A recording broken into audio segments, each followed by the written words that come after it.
Did you know that even though only 4% of our time is spent on print media, among all media that we consume, print media's share of advertising dollars, total advertising dollars, is actually 4 times that, meaning it gets 16% of the total advertising dollars.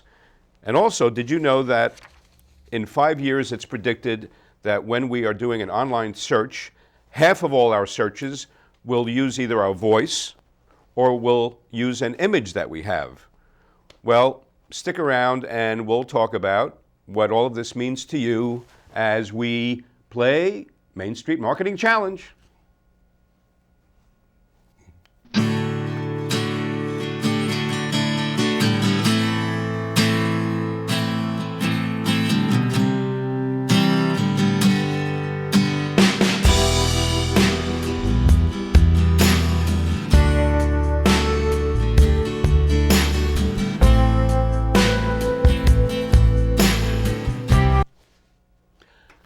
Welcome back to Main Street Marketing Challenge. I'm Bruce Apar, and I'm here with my business partner, Bruce Mishkin, and we are Pinpoint Marketing and Design.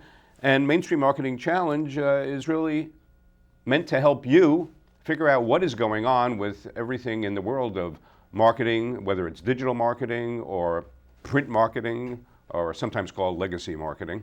And we talk a lot about Google, but we also talk about other things that relate to Google or don't relate to Google. But what I was saying at the top of the show, those are facts or factoids, research that come from Mary Meeker, who is considered, I think by consensus, the leading internet analyst based in Silicon Valley with Kleiner Caulfield Perkins, which is one of the most prominent investment firms in that space. And part of her point is that the spending of advertising dollars on digital media in some areas is still lagging behind, and that's why we mentioned that print obviously is taking up less of our time in terms of, let's say, newsprint that we read. I mean, newspapers now are online, but newsprint, is taking up less of our time. And yet the people who are responsible for spending ad dollars don't seem to be responding to that. I mean, why do you think that is, Bruce? Well, like anything else, it takes time for the majority to catch up. Yeah, okay. We had a meeting yesterday, if you recall, and I told you how I was rewatching Breaking Bad. Right. And finished the last episode the other night of the 5th season. Right. And all throughout, and the 5th season was filmed in 2013. Right. Nobody was using an iPhone on that show. Everybody was still using flip phones, and that was, 2007 is when the iPhone was introduced. So 6 years after the introduction of the iPhone, right, all you saw on the show was flip phones. So, interesting. So in the last couple of years, there were the early adopters of any technology, and that's what happened for all the people that owned iPhones or Android phones. Most people did not have smartphones until 2014, 2015, and now. It's really only in the last few years that it's become a ubiquitous product in our society. Yes. Oh, go ahead. I'm sorry. So the same thing is true of advertising. It's a lot easier to do things the way you've always done them than to make a change. Right. No, absolutely. So I would put a lot of it just on that say it's lagging behind.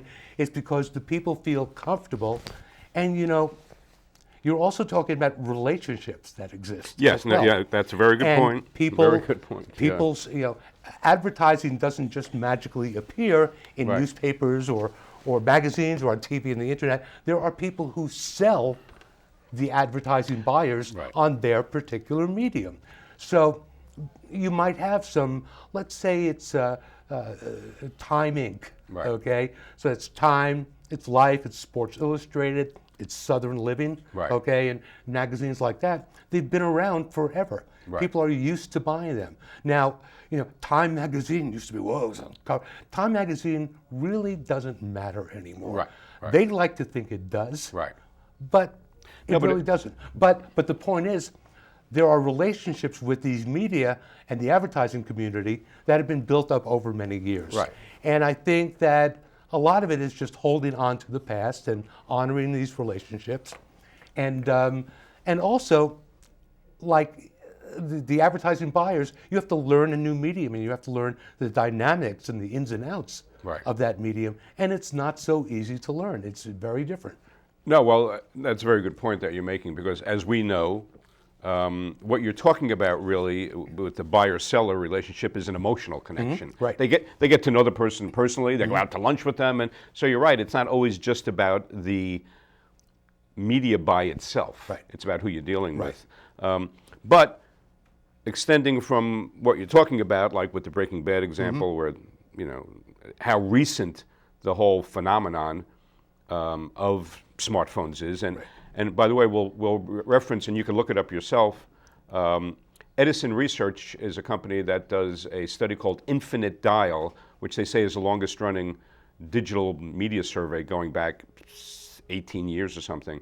And their latest research, I was like taken aback. As much as you walk around and see people with smartphones, the percentage of the country, and they look at 12 years old and older, the percentage of the country that they showed owning not just cell phones but smartphones was astonishingly high, Right. much higher than I Right, thought. right. But going back to Mary Meeker's State of the Internet Industry, which she puts out every year, and people wait with bated breath to see what she's going to divulge in terms of the latest trends. Of the total internet ad spending on an annual basis, and this is 2015, so the total internet ad spending was $60 billion. More than 1/3 of that is mobile. Right. Which I know doesn't surprise you in the least, or me, and now that I understand the impact of mobile. But it's important for people watching, business owners especially, to understand that, because Bruce and I just met with somebody, it really doesn't matter who it was, and we were talking about the website that this person was responsible for, and Bruce made the point, your website is unreadable on mobile. Right. And I mean, you're, in a manner of speaking, dead in the water. Right. If over half of searches are on mobile Right. now. Yeah. When Google started pushing mobile, so to speak, to the business community, they were they were saying, look, this is what's going on with smartphones, Right. and you've got to adapt with your website to make sure that your website is viewable on smartphones. Right. So Right. It's the same kind of thing where it hasn't caught up with them yet. But they did a study that said, this was maybe 2 years ago, 3 years ago, said 83% of people who reach a website on their phone will leave it immediately if it's not optimized for the mobile screen. For a small, 83%. So if there are any stragglers out there who have not developed what's called a responsive website, a website that can be read easily on a computer screen or on a tablet or on a phone, now's a good time to start thinking about it, because most people are using their phones to do searches. They have the web with them in their pocket all the time. You don't carry your computer around with you all day, Right. but your phone is. So by virtue of that alone, people are spending more time on the internet, much more on their phones than they are on their laptops or desktop computers. Right. And to that point, talking about human behavior, which is always a fascinating subject, but the same individual that we met with was saying that if he's in a certain place in his house, and you made this point and he agreed with you, if you're in a certain place in your house that maybe you're 20 feet away from your computer, but if you have your phone on you, that's what you're going to use to search. Right. Even if your computer is sort of immediately accessible. Right. Or as I said to him, if your computer, you have an office upstairs and you're in your den, Right, you're sitting exactly, in a chair, yeah. maybe watching TV or whatever, Right. you're not going to go upstairs. You just get out your phone. Right. and start entering whatever looking for whatever you want to look for, or whatever. That leads, by the way, to another phenomenon that's taking place. You mentioned print and Right. online. There's also TV and radio. There's Yes, outdoor. right, right. But an important thing to remember is that, or to know, is that people we're in a multi-screen environment now. So while people are watching TV, some people are on Twitter, Yeah, absolutely. talking to other people on Right. Twitter about Veep or whatever the show might be, the Americans. But the use of 2 or 3 screens at the same time absolutely. is very, very common right now. No, and in the same realm, you might say, that ties together the mobile phone and a TV screen is casting. Right. So, Right. so to this point, I'll be sitting at home in my lounge chair, and I might even have my iPad next to me, but I'll have my mobile phone, and I'm watching, let's say, regular TV, cable TV. But maybe I want to watch something on HBO Now, which I subscribe to, or Netflix. I'll go to my phone. Right. And I'll call it up, and then I'll cast it to the TV. Right, So, right, right. so you're talking about, in that case, 3 screens. I have the iPad next to me, maybe to read a Kindle book. Right. I have the phone to cast the TV show or movie or whatever, and then I have the TV set I'm watching it on. Right, exactly. So that's Right. And so, getting back to your first point about the where advertisers are going, Right. it's really a matter of catching up. I mean, Right. the growth in mobile advertising and digital advertising in general is explosive. Right. Print it's like, you can't fall off the floor. And that's yes, right. That's about where they are. Right. It's doesn't seem to be declining any more than it has in the past, but there's a greater immediacy to mobile. There's the ability to identify your audience Right. in a way that print just cannot do. Right. And you can't watch your TV, or you can't be reading a newspaper and say, I want to see an ad for a new camera that I'd like to buy. Right. You can't ask the newspaper Right. for that information or to see an ad, but you can ask Google. Right. Well, Okay. I mean, one way to describe what you're describing, or the words that come to my mind, are an ad in a print media product is totally static, and digital ads are totally dynamic. Right. Right. Changing all the time. And Right, and I think we should mention that there's nothing wrong with print. you should use it. And you should use it. All of these media have a purpose, Right. and that is to help advertisers connect with prospective customers Right. at the time they're looking for a product. So, if you're an advertiser in print advertising, think about this. Let's say that you are selling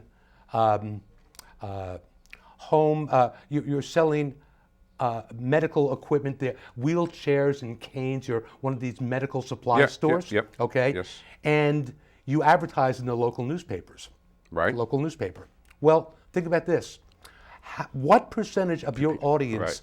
needs a wheelchair, needs lifts, needs whatever people who are disabled might need? Right. And the answer is probably, I'll give it 10%, but it's probably Maybe less. Yeah. 1 or 2%. Or I mean, 5%. of course, it depends where Yeah. you're at. Yeah. There's a lot of seniors, Right. but yeah. But no, Exactly. your point is Right.